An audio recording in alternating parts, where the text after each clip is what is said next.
Bueno, entonces iniciamos la grabación de la sesión programada para hoy. Nuevamente, bienvenidos jóvenes. Eh, Vamos a hacer dos ejercicios que están en el libro de Frederick Hiller y Gerald Lieberman. Estos dos ejemplitos están en el conjunto de problemas planteados. Vamos primero con este ejemplo, ¿no? Que dice maximizar z igual a 2x1 menos x2 más x3, sujeto a una serie de restricciones que son de 3x1, x2 más x3 menor o igual a 60. X1 menos X2 más 2X3 menor o igual a 10. Y por último, X1 más X2 menos X3 menor o igual a 20. Se supone que X1, X2 y X3 son mayores o iguales que 0, ¿no? Las restricciones de no negatividad que son necesarias, ¿no?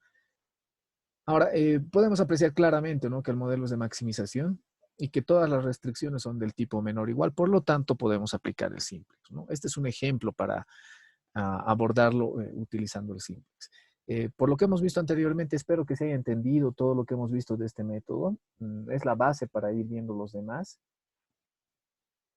Entonces, veamos, ¿no? Hagamos el análisis y empecemos con el procedimiento que vamos a aplicar en este caso, ¿no? De hecho, sabemos que tenemos que transformar el modelo para poder cargar a la primera tabla simplex. Por lo tanto, vamos a transformar la función objetivo y las restricciones. Comenzamos por la función objetivo. ¿Qué tenemos con la función objetivo? Claramente dicen las instrucciones que debemos igualar a 0 la función objetivo, ¿no? Y eso es lo que voy a hacer.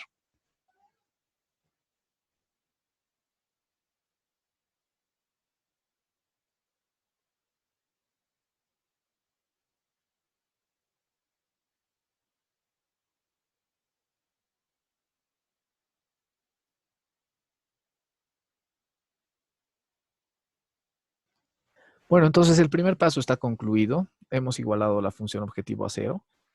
Todos estos elementos pasan al lado izquierdo con signo cambiado, por lo tanto es menos 2x1, por eso pasa como menos 2x1, menos x2 pasa con signo positivo y x3 pasa con signo negativo. Entonces tenemos estructurada la función objetivo. Vamos con las restricciones, ¿no? Comenzamos con la restricción número 1 y procesamos las restricciones. ¿Qué es lo que dice el procedimiento? Debemos añadir variables de holgura para generar las igualdades que estamos buscando, ¿no?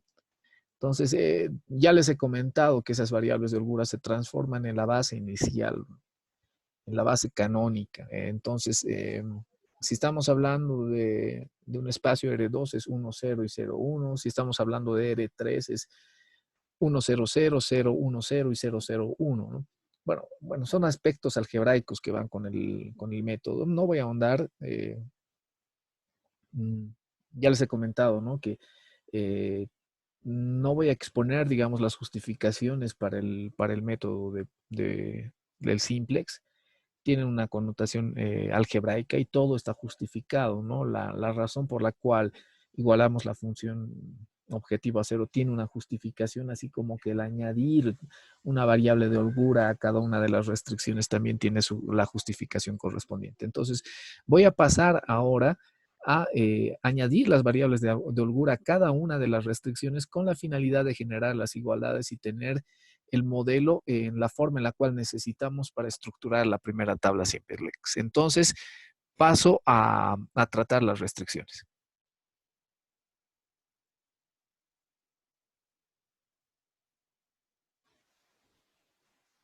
Con la restricción número 1 sabemos que tenemos que adicionar una variable de holgura, por lo tanto va a ser 3x1 más x2 más x3 más una variable de holgura S1 y convertimos esto en una igualdad, ¿no? La variable S1 equilibra esta inecuación y por lo tanto se convierte en una igualdad, en una ecuación. Eso es igual a 60.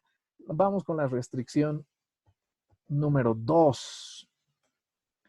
Lo mismo, añado una variable de holgura, en este caso va a ser x1 menos x2 más 2x3 más una variable de holgura S2 y esto queda igual a 10.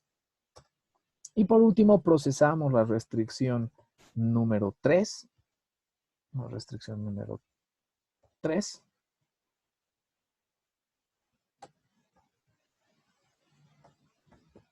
Restricción número 3, vamos a procesarla.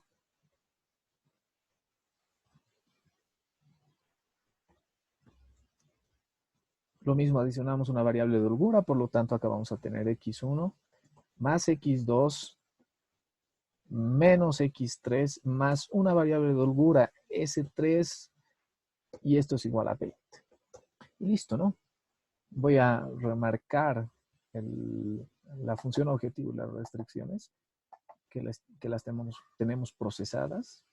Las voy a colocar en color rojo para remarcarlas y dar fe de que ya hemos hecho el proceso previo a armar nuestra primera tabla simplex. Hasta aquí, ¿alguna duda, algo que no haya quedado claro? Todo está claro, jóvenes.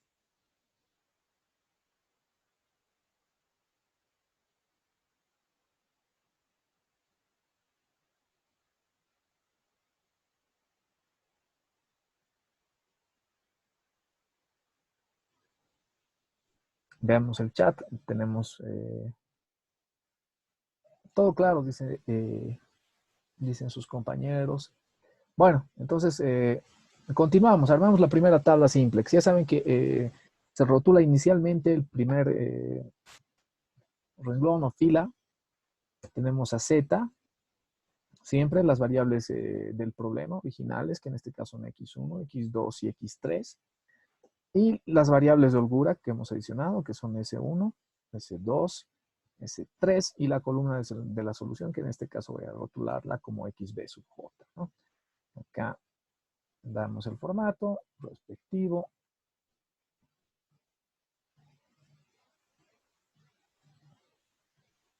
Y listo. Procedemos a rotular la primera columna. Ya sabemos que el primer renglón está dedicado a la función objetivo, está destinado a la función objetivo. Posteriormente, un renglón para cada una de las restricciones. Sabemos que tenemos 3 restricciones, por lo tanto, 3 renglones rotulados con las variables de holgura en este caso, porque sabemos que al iniciar el problema conforman la base. Nos le damos la forma establecida y procedemos a cargar, en este caso, el modelo, ¿no? Empezamos por la función objetivo. Sabemos que como coeficiente en z, acá está z, el coeficiente de z es 1.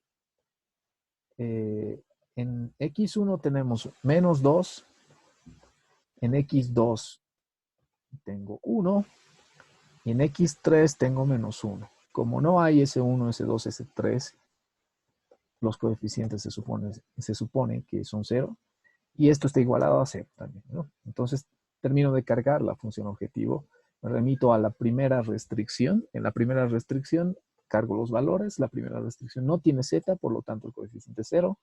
En x1 tengo 3, en x2 tengo 1, en x3 tengo 1, en s1 tengo 1. No tengo s2 ni s3, por lo tanto es 0 y esto está igualado a 60. Procedemos a cargar los valores para la restricción número 2, en la cual tampoco tengo z. En x1 el coeficiente de x1 es 1, el coeficiente de x2 es 1, el de x3 2, no tengo S1, por lo tanto es 0. Sí tengo S2, tampoco S3, y esto está igualado a 10. Y paso a cargar la última restricción en el último renglón. Lo mismo, no tiene Z, en X1 el coeficiente es 1, también en X2, y en X3 es menos 1. No hay S1 ni S2, y en S3 también tenemos 1. Y esto está igualado a 20. Entonces, estructurada mi primera tabla simplex. Antes revisamos, ¿existe alguna consulta en el chat? Luz Encinas dice que en la restricción 2 el valor de x2 es menos 1. A ver, veamos, en la restricción número 2 el valor de x2 es menos 1. Acá sí, correcto. Es menos 1 y 2x3. Ok. ¿Qué más, jóvenes? ¿Qué consultas más tenemos? Listo. Ok. Qué bueno. Entonces están siguiendo la resolución del problema. Bueno, ahora pasamos a aplicar el procedimiento que nos permite identificar el elemento pivote. Emerge de la primera fila o el primer renglón que está destinado a Z. En este renglón debo identificar los valores negativos, de los valores negativos el que tenga mayor valor absoluto o los más negativos en otro, utilizando otro término, ¿no? Justamente es menos 2, ¿no? Acá está, en el renglón de la función objetiva hay dos valores negativos, menos 2 y menos 1, pero este es el que me interesa. Por lo tanto, mi columna pivote es la de x1. Posteriormente procedo a dividir la columna de la solución entre la columna pivote, que es la columna de x1. Y copio la fórmula para los otros valores, y de estos valores selecciono de los positivos el menor, sería 10. Eso significa que ese 2 se transforma en mi renglón pivote. Por lo tanto, mi elemento pivote es este, ¿no? Es 1. Mi columna pivote y mi renglón pivote. Entonces, una vez identificado el elemento pivote, voy a proceder a reducir la tabla. Vamos a borrar los datos. Listo. Y este elemento me va a marcar qué variable ingresa y qué variable sale. En este caso, va a ingresar x1, la columna me dice qué variable ingresa y el renglón me marca qué variable sale. Ingresa x1 y sale s2, por lo tanto, en lugar de s2 voy a colocar x1. Ahora, acá viene un aspecto muy importante, ¿no? Este es el renglón pivote, por lo tanto necesito el número 1 en la posición del elemento pivote. Como ya tengo ese valor, lo que voy a hacer es simplemente copiar el renglón.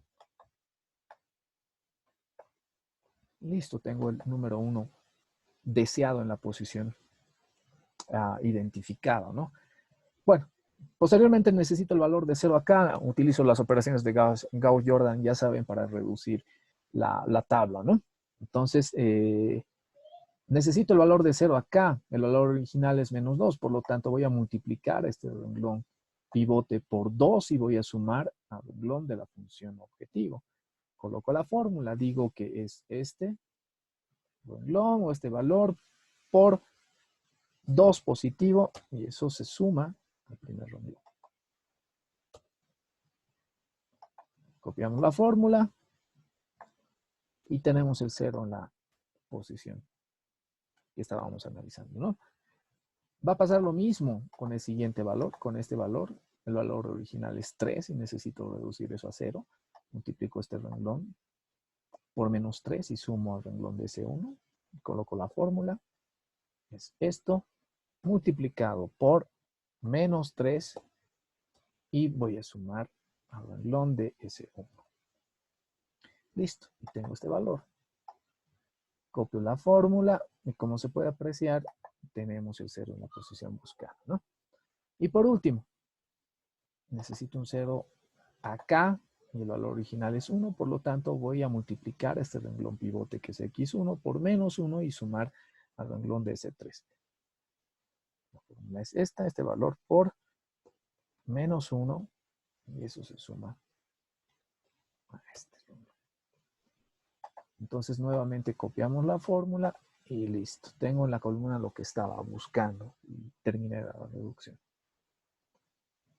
¿Cuál es el siguiente procedimiento? Ya saben que en el diagrama de flujo les pregunta si todos los elementos de la función objetivo son positivos y eso no sucede, de hecho, ¿no? Tengo un valor negativo todavía acá, este valor de menos 1. ¿Qué sucede con ese valor de menos 1? Ese valor de menos 1 me impide, en este caso,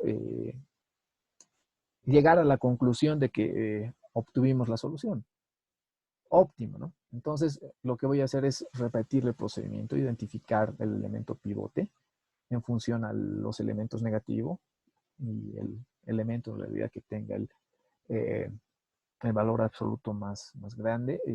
Me marca cuál es la columna pivote, en este caso es x2. Por lo tanto, voy a pasar a dividir la columna de la solución entre esa columna pivote. Y esto es igual a 30 dividido entre la nueva columna pivote, que es la de x2. Copiamos la fórmula y de estos valores identifico los positivos y de hecho el menor. Por lo tanto, me dice que el renglón pivote es el de S3. ¿Qué significa? Columna pivote X2, renglón pivote S3, el elemento pivote es este, por lo tanto, ¿no? El elemento pivote es 2. ¿Qué significa? Que ingresa la variable X2 y que sale la variable S3, ¿no? Eso es lo que va a suceder en la siguiente tabla. Entonces, borramos los datos, eliminamos los datos y aquí me marca, ¿no? ¿Cuál ingresa? Ingresa X2 y sale S3. Por lo tanto, voy a colocar acá X2 y tengo la tabla lista, ¿no? El elemento pivote es 2, pero necesito el valor de 1 en esa posición. Por lo tanto, lo que voy a hacer es multiplicar todo el renglón por un medio, ¿no? Por un medio para obtener el valor de 1 en la posición de X2S3, que es el elemento pivote, ¿no? Copio la fórmula y ya dispongo del valor de 1 en la posición que estoy buscando. Ahora me toca reducir toda la tabla utilizando las operaciones de reducción de Gauss-Jordan. En este caso voy a multiplicar un renglón por un escalar y voy a sumarlo a otro, ¿no? Esa es la operación. Necesito el valor de 0 acá. El valor original es menos 1, por lo tanto multiplico este renglón pivote de x2 por 1 y sumo al renglón de la función objetivo, ¿no? Entonces es este valor multiplicado por 1 más el renglón de la función objetivo, que es este. Y procedo a copiar la fórmula, ¿no? Listo, y tengo el 0 en la posición en la cual estoy buscando, ¿no? El siguiente valor que voy a tratar, o el siguiente renglón, es el de S1. El valor original es 4 y necesito un 0 acá. Por lo tanto, voy a multiplicar este renglón de X2 por menos 4 y voy a sumar al renglón de S1, ¿no? Significa que multiplico esto por menos 4 y voy a sumar al renglón de S1. Procedo a copiar la fórmula a las demás casillas y esto es lo que voy a obtener, ¿no? El 0 en la posición que estoy buscando. Y por último me toca reducir el renglón de X1. El valor original en esta columna pivote es de menos 1. Multiplico, por lo tanto, el renglón de X2 por 1 y voy a sumar al renglón de X1, ¿no? Cargo la fórmula. Es esto multiplicado por 1 más el renglón de X1, que es este. Y copio la fórmula a los demás elementos de la tabla y por lo tanto logré reducir la columna tal y como estaba planificado, ¿no? Bueno, básicamente sería ese procedimiento. Voy a darle el formato de fracciones para ver cómo se expresa en fracción. Y bueno, tengo estos valores. Ok, ¿tengo elementos negativos en el renglón de la función objetivo? No tengo elementos negativos. Por lo tanto, eso significa que he llegado a la solución. ¿Cuál es la solución? Vamos a registrar la solución acá. X1, X2 y el valor de Z. Bueno, en realidad X3 y el valor de Z, ¿no? Entonces, obtengo esos valores de la tabla. En el renglón de X1, en la columna de la solución me dice que el valor es 15, por lo tanto X1 es igual a 15. En el renglón de X2, en la columna de la solución, tengo 5, por lo tanto el valor de X2 es igual a 5. Y por último veo el valor de X3, no figura en la última tabla simplex. Y como les había comentado en otra sesión, las variables que no aparecen acá significa que su valor es igual a 0, por lo tanto X3 es igual a 0. Y de hecho el valor de la función objetivo Z va a ser igual a 25. Listo, y ese es el valor óptimo. Hemos llegado a la solución. Le damos el formato correspondiente y les voy a preguntar hasta aquí si hay alguna pregunta, algo que no haya quedado claro. Les escucho, jóvenes.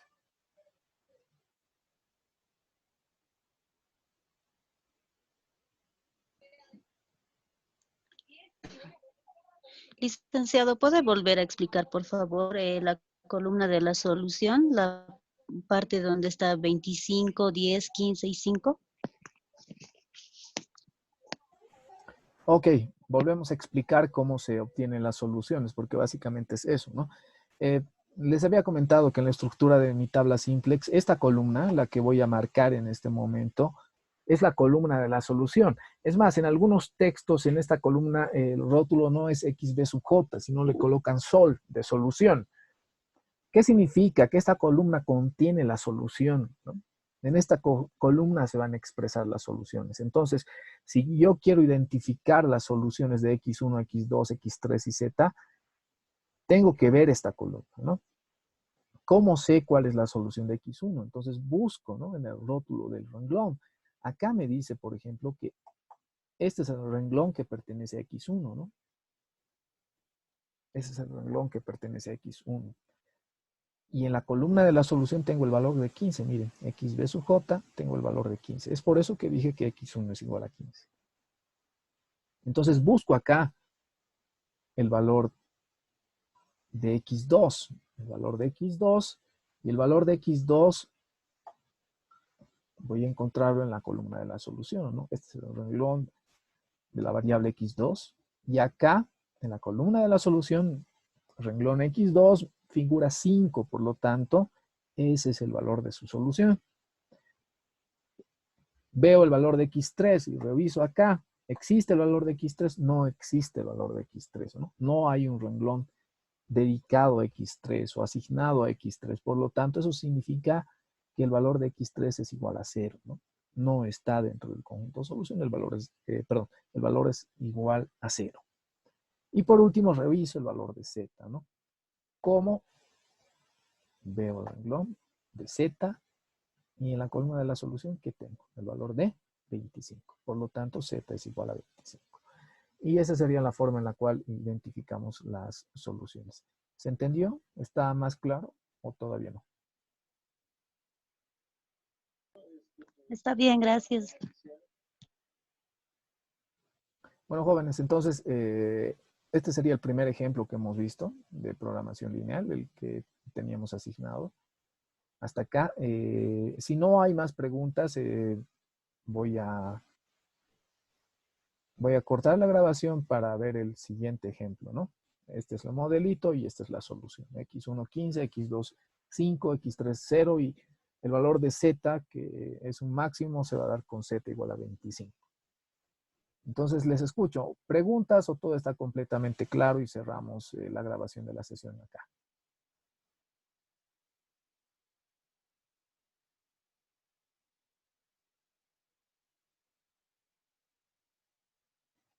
Creo que tenemos algunas apreciaciones en el chat. Bueno, sus compañeros dicen que está bien, ¿no? Ok, bueno, jóvenes, entonces, si se entendió bien, en este momento voy a cortar la grabación, voy a detener la grabación